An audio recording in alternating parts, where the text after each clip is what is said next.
সচেতন যুৱ ছাত্ৰ সমাজৰ ফালৰ পৰা আমাৰ যিখিনি হাতীদুৰা মহাবিদ্যালয় যোৱাৰ মেইন পথ লগতে জুনিয়ৰ কলেজ আছে ব্লক ডেভেলপমেণ্ট আছে। আজি আমি হাতীদুৰা মহাবিদ্যালয় ছাত্ৰ একতা সভাৰ আৰু লগতে ছাত্ৰ ছাত্ৰীসকলক লগ লাগি সচেতন যুৱ ছাত্ৰ সমাজৰ ফালৰ পৰা যিহেতু বিগত দিনত বহু কেইবছৰ ধৰি এই ৰাস্তাখিনি জৰাজীৰ্ণ অৱস্থাত ভুগি আছিল। আমি বিভিন্ন সময়ত মেমৰেণ্ডাম যোগে ব্লক ডেভেলপমেণ্ট অফিচাৰক জ্ঞাত কৰাইছিলোঁ, আন্দোলনো কৰিছিলোঁ। তাৰ পিছতো কিন্তু আমি কোনো ধৰণৰ প্ৰতিক্ৰিয়া বা ফল পোৱা নাই। তো যোৱা 7-8-2024 চনত আমি মেমৰেণ্ডাম যোগে ভিডিঅ' ছাৰক দিছোঁ, দিয়াৰ পিছত প্ৰতিশ্ৰুতি দিছে যে কিবা এটা কম সময়ৰ ভিতৰত এটা পকী ৰাস্তাৰ ব্যৱস্থা কৰি দিব।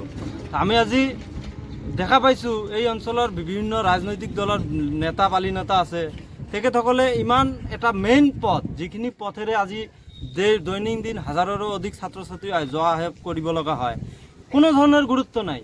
আজি আমি উপায়বিহীন হৈ সচেতন যুৱ ছাত্ৰ সমাজৰ ফালৰ পৰা আমাৰ যিসকল কৰ্মকৰ্তা আছে সকলৰ লগত লগ লাগি এটা আলোচনাত মিলিত হৈ 10 টকা 50 টকা 20 টকাৰ একত্ৰিতকৰণ কৰি আজি আমি কিছুমান চেনগ্ৰাবিলৰ ব্যৱস্থা কৰি এই ৰাস্তাখিনি যোৱা অহাৰ কাৰণে সুবিধা কৰি দিছোঁ।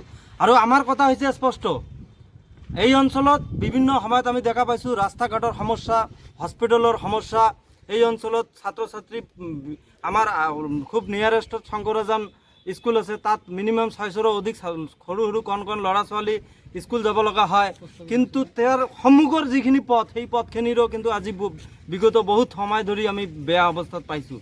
তাত এখন কাঠৰ দলং আছে, এটা বাইক যাব লগা পৰিস্থিতি নাই তাত।